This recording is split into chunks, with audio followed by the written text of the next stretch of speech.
The last tweet that we had yesterday from him was such that Ssalongo Elias Lukwago was supposed to be flogged throughout the night, and I'm yet to open X to see the extent of damage of his body that has been done. We do not know exactly where they are incarcerating him and where he's being tortured from. We don't know. But at least we know that Muhoozi Kainerugaba, CDF, has been publishing pictures and also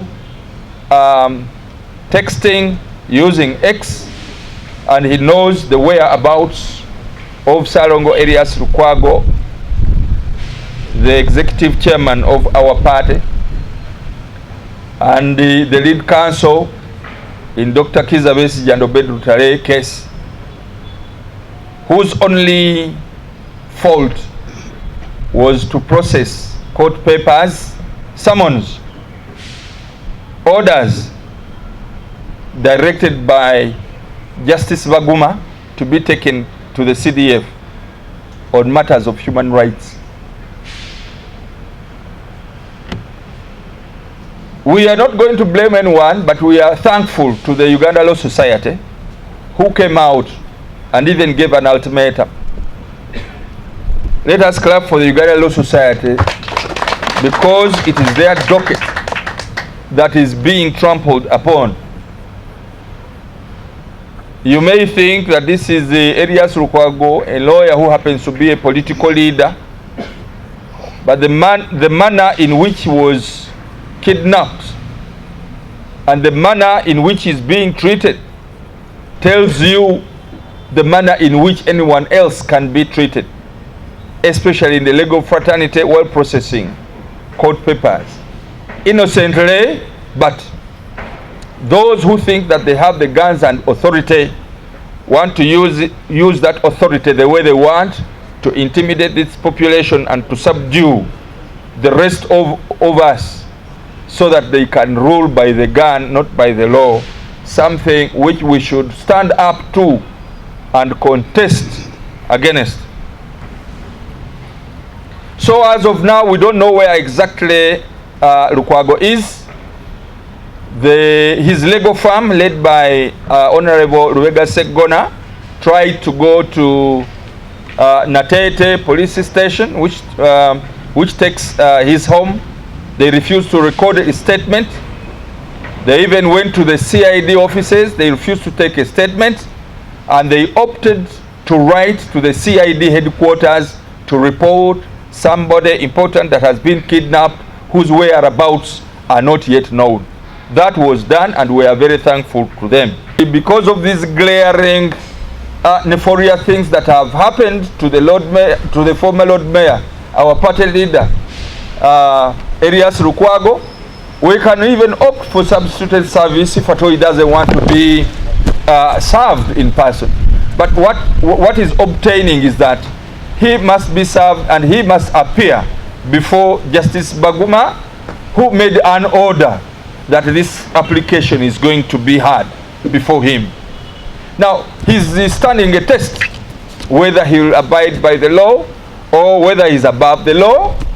Him, his uncle, who he respects, or his father will answer to Uganda, and we shall demand at an appropriate time that his father, President Yoweri Kaguta Museveni, makes a statement to the effect that his son is above the law. Now, what are we observing?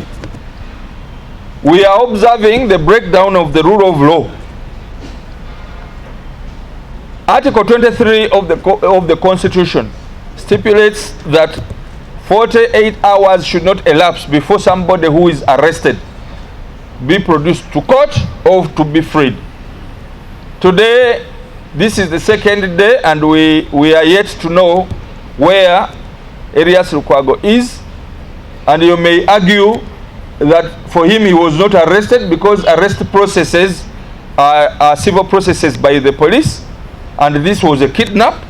So we are yet to review our laws to say what does the Constitution say when officers of the military kidnap an individual, after how many hours should he be produced to the public, or to be freed, or to be produced to court? Those are legal lacunas that we need to explore. But you can now observe that we don't have a constitution has been torpedoed by none other than the CDF, who happens to be the son of the president, and the president has not died, is not insane, and he has just sworn in as the head of state, but the constitution now is being torpedoed under his watch. The second observation is the observation of the quietness of the people, and we are here as PFF telling you that today we are not going to leave any stone unturned. We are going to communicate to everyone who wields some kind of power, whether it is social, religious, whether it is economic. Everybody is going to be communicated to, because this is not about Elias Lukwago, who happens to be the leader of this party. It is about us. It is about our constitution, which is being torpedoed. The constitution is being torn under our watch, and every Ugandan must rise up to this. It is only one person doing this under the watch of his father and uncle, and we must raise our voices to ensure that everybody is up to defend the constitution. Greatness of Uganda, of the Ugandan people, is the most scandalous thing that is happening to our country. And this is something that we cannot accept. Those who have managed to come here, we must tickle everybody to action. And the call to action is going to be made, and it is being made now.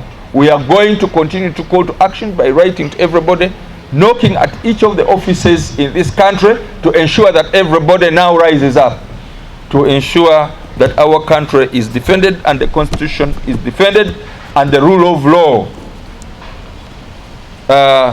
becomes a reality in our country. So I want also to thank you, members of the the members of the media. Thank you for being active. You have been here for about an hour or two waiting for these updates, and we are not sitting. We are preparing this country to rise up. We are preparing this country to rise up. The Holy Quran is very, very, very explicit in this, what we are doing. If there is a nefarious thing happening in the community, you must hate it, and hate is in your heart. If it continues to prevail, you must shout at it, speak to it with your mouth. If it continues to persist, you must stand up and fight it with your hands. And the Holy Quran says that the first two options are for the kafirs. So Islam agrees that we must fight against an evil of society actively. So we are going to prepare this country to fight the evil actively. And the phases will be clear, and we are ready to give you an update of these activities. We are preparing ground. Everybody must rise up. Let them read press statement to all the local media. Let them drum up support to the defense of the Constitution of Uganda. Let them rise up. We are also calling upon all those people who are holding any kind of power to rise up. We believe that political parties will be the first in this instance. I have been on a talk show with my brother in the NUP, and I have tickled him that this is not a matter of PFF, this is a matter of national interest.